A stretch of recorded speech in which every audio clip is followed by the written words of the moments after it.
Please take COVID seriously. I can't say it enough. Enough people have died. We don't need any more deaths.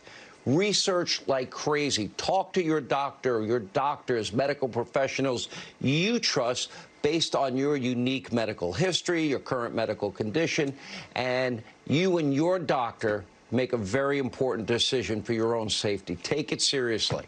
You also have a right to medical privacy. Doctor-patient confidentiality is also important, and it absolutely makes sense for many Americans to get vaccinated. I believe in science. I believe in the science of vaccination. Wow. Hi, everyone. I'm Jason Johnson in for Nicole Wallace. It's 5 o'clock in the East. A striking message coming from primetime Fox News anchor Sean Hannity last night. A complete departure from the network's usual COVID disinformation and vaccine skepticism rants. Comments like that, if continued, would mean big things for the country's fight against COVID-19. As Andrew Egger of the Dispatch points out, quote, if Fox decides to turn on a dime on this and suddenly go hardcore pro-vaccine, the number of literal lives saved will not be small. That's because the network has for months been feeding its audiences with misinformation and denialism around COVID and vaccines. An alarming phenomenon as cases and hospitalizations are once again on the rise, mostly amongst the unvaccinated. And vaccination rates are starting to lag. As we've seen, Republicans are the most resistant group to getting the vaccine. Dr. Rob Davidson, an emergency room physician in Michigan, blames right-wing media for the horrors he's been seeing. He writes in an MSNBC think piece, quote, when we tell some patients and their family of a positive COVID-19 diagnosis, the response we get too many times is anger, outrage, or denial. Just a few days ago, an older woman came into our emergency department refusing to follow hospital policy and wear a mask and flatly refusing, like too many people in our community, to get vaccinated. I don't blame my patients for their refusal. What breaks my heart as someone who took an oath to prevent harm is that my patients choose to abandon the science and evidence that can save their lives.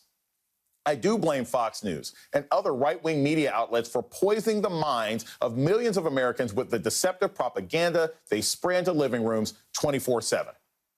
It's in that context why Hannity's I believe in the science of vaccination statement was so notable.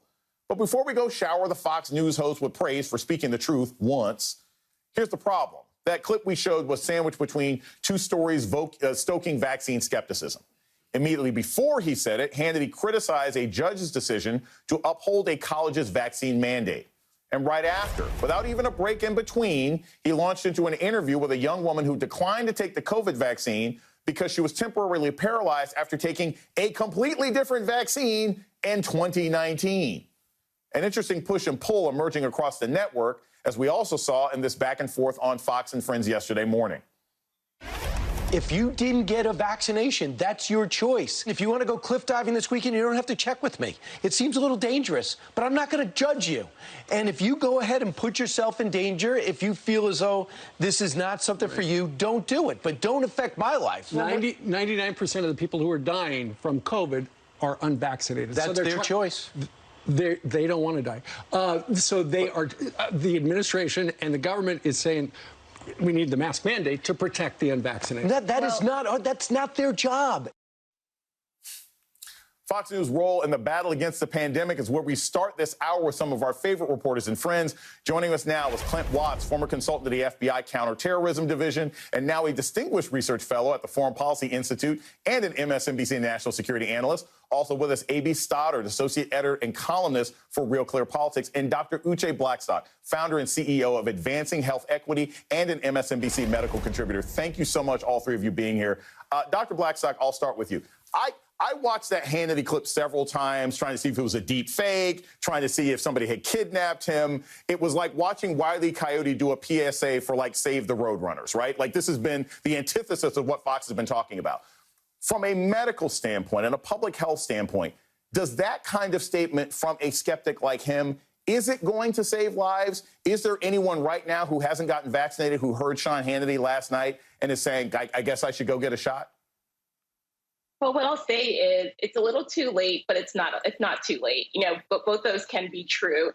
We know that misinformation as well as disinformation has been on the airwaves, especially on Fox, the entire pandemic and before the pandemic. And the fact is that misinformation has been appealing to the fears of many people. People have distrust towards science and distrust towards government. It is reassuring to see this pivot and turnaround for some of those commentators, but I think that there needs to be a consistent messaging that vaccines are safe and effective, and we still are not getting that from these media outlets. AB, I want to hit you with this. This is not a conspiracy theory. It's just common sense. I think that maybe one of the reasons why you heard this from Sean Hannity is perhaps there may be some concern at Fox about lawsuits, right? If you look at the numbers, I mean, they got hit with major lawsuits from vote counting companies and polling machine companies, et cetera, for all of their conspiracy theories that they were spouting throughout the 2020 campaign. Do you think this might be a way to sort of inoculate themselves, no pun intended, from, you know, criticism or a lawsuit from Pfizer or defamation from Moderna?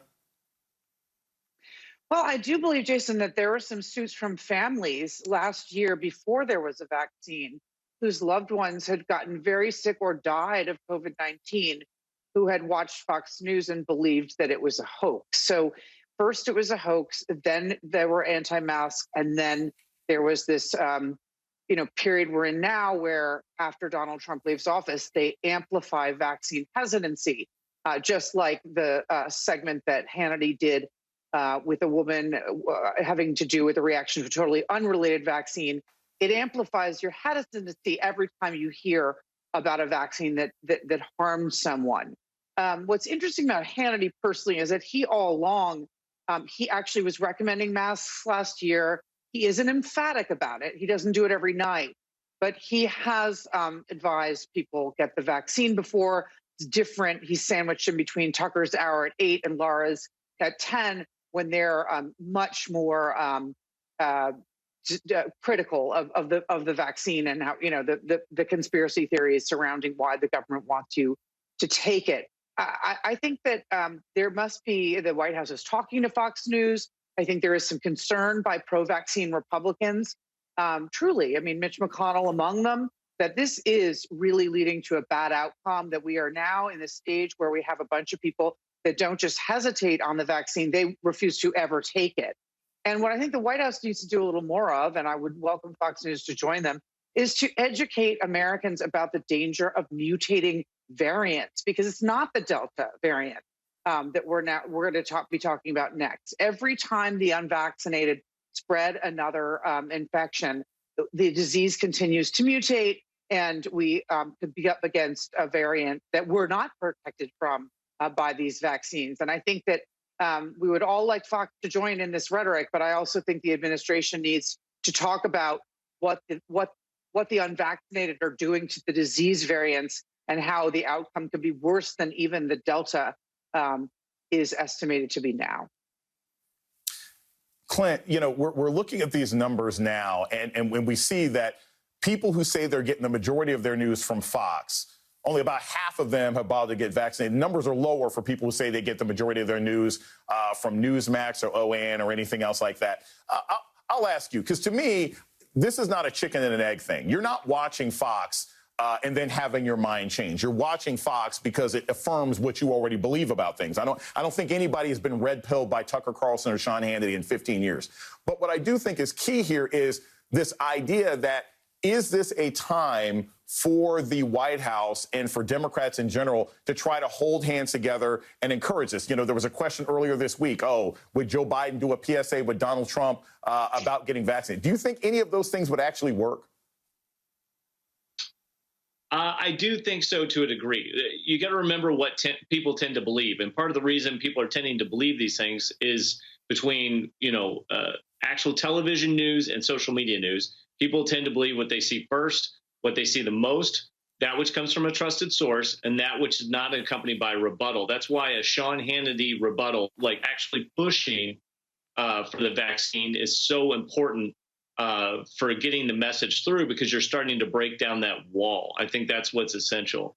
I think the other thing is, every time that you can get inside that information bubble, for those that just are refusing it or have been told so many times conspiracies about vaccines, it is ultimately about information cascades. Can you change the balance of that information diet so that they're hearing more pro-vaccine message, which is accurate, versus false anti-vaccine message? And so that's why I think that Sean Hannity clip is significant, even if it is only one time, because it's breaking down that wall. And you're also seeing some other things that just are actual reality. You cannot be pro-business and anti-vaccine. We see what the markets do whenever the virus is spreading. You cannot be pro-education and anti-vaccine because we can't get kids back to school. So we're having a collision of realities over time, that anti-vax movement, that we can't get people fully vaccinated, will ultimately harm all of us collectively and many people individually. Clint, that is actually a great point. I've seen lots of people. I have this discussion with people. I think in many ways, the administration in the past, the Trump administration, they prioritized business over public health last year. And now we're recognizing that you can't get business going without decent public health today. That's part of the issue we're running into. But I will also say this. Some of this is about disinformation. Some of this is just about ideology. I promise you, if Hillary Clinton and Maxine Waters and AOC came out and announced tomorrow that they were anti-vax, suddenly all the red states would get vaccinated. I just think some of this is just being oppositional. But speaking of sort of conspiracies that you alluded to, Marjorie Taylor Greene, who is a congresswoman who seems to spend more time on television than actually passing policy in Georgia, had her Twitter account suspended for posting misinformation. And she was suspended to read only for about 12 hours. AB, one, just from a pure marketing and branding standpoint, does this actually hurt Marjorie Taylor Greene at all? And second, is Twitter actually accomplishing anything by banning people for this kind of misinformation? Because it's not like anyone was waiting to get Marjorie Taylor Greene's opinion. They can go find the same nonsense on YouTube. I know the policies of removal and temporary bans from the social media platforms is so arbitrary and so ineffective. It's just enraging. But no, they've helped Marjorie Taylor Greene, and she will make a huge fundraising boon out of this, attacking big tech censorship. It'll be a wonderful 12 hours for her. No one was looking for vaccine information from her, but she has a massive following, and they reward her for all her outrage, and this definitely will bear fruit for her. I keep saying this. How many times you have to stop retweeting crazy, and then you don't have these kinds of problems. I want to play this sound for Dr. Blackstock. This was a very, very heated exchange between honesty and ridiculousness yesterday with Dr. Fauci and Rand Paul. I want your thoughts on the other side. Dr. Fauci, knowing that it is a crime to lie to Congress, do you wish to retract your statement of May 11th where you claimed that the NIH never funded gain-of-function research in Wuhan? Senator Paul, I have never lied before the Congress, and I do not retract that statement. And Senator Paul, you do not know what you are talking about, quite frankly, and I want to say that officially. You do not know what you are talking about. Okay, you are implying that what we did was responsible for the deaths of individuals. I totally resent that. And if anybody is lying here, Senator, it is you. Wuhan, he put Rand Paul in check. Dr. Blackstock, look, that exchange is important because I think we need more people pointing out the disingenuous, bad faith questions of members of the Senate. But I also question, is that sort of reflective of the feeling of doctors like yourself and public health experts who at this point, it's like, this has been going on for a year. We're sick and tired of hearing this nonsense from people who are supposed to be elected officials concerned about everybody's health. No, agreed. And I think that that was the reaction that we needed from Dr. Fauci over a year ago. The fact is that we have elected officials that are disseminating misinformation and disinformation and then not being held accountable for it. Rand Paul is an eye doctor. He does not have a background in infectious disease or epidemiology, and he's giving out information on whether or not people should be vaccinated or not. I think that the Surgeon General's call for combating misinformation obviously is timely, but I think it is a little bit too late. I think it needs to be more aggressive. We need to know that the folks that are putting this misinformation out there this is a concerted effort. It's not grassroots groups. These are large, influential, well-funded groups like RFK Jr.'s Children's Health Defense. They are targeting communities, especially communities of color, with this misinformation that is going to be and has been deadly. I want to stay with you for a second, Doctor.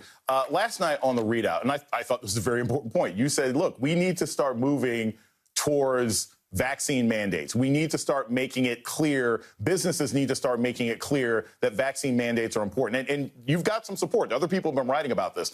Tell us a little bit about why you have come to that conclusion and how likely you think it is that businesses are going to start adopting it. Well, I definitely want to say that there are, equity considerations to having vaccine mandates. We want to make sure that we continue to break down those barriers to accessing vaccines. But I think that we are at a vaccine impasse, so to speak, with a large proportion of the population. I think that there are certain environments, like healthcare environments, where absolutely we need vaccine mandates. There are people with weakened immune systems there. We need to protect our patients. University settings, I think vaccine mandates are a must. We know that they have been hotspots.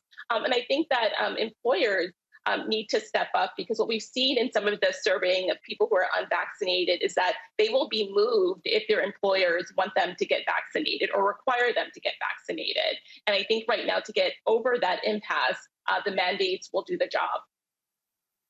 AB, I want to close with this, because this, to me, I look at this as an economics issue.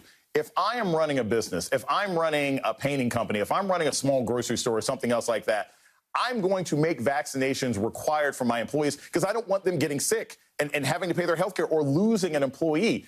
How likely is it, do you think, that this is going to be adopted? The federal government may not be able to do it, but the private sector, I would think there's a lot of incentive. Oh, I definitely do. And it's been interesting how the Biden administration has tried to sort of tiptoe around this issue and really hold back from doing it. They're saying that the idea is fine, but they're not really getting into the debate. But the doctor's right. The polling shows that if your pastor tries to push a vaccine, or your mother-in-law, or your friend, or someone in the news, or Dr. Fauci, you're not going to take it. But if your boss does, it's more likely that you'll change your mind. And I think a lot of people are going to expect that businesses will be mandating vaccines, and those who do better. So it's an interesting debate, but I think the private sector will answer it for us. I'm a lot more comfortable going indoors to eat if it says, hey, all my staff is vaccinated.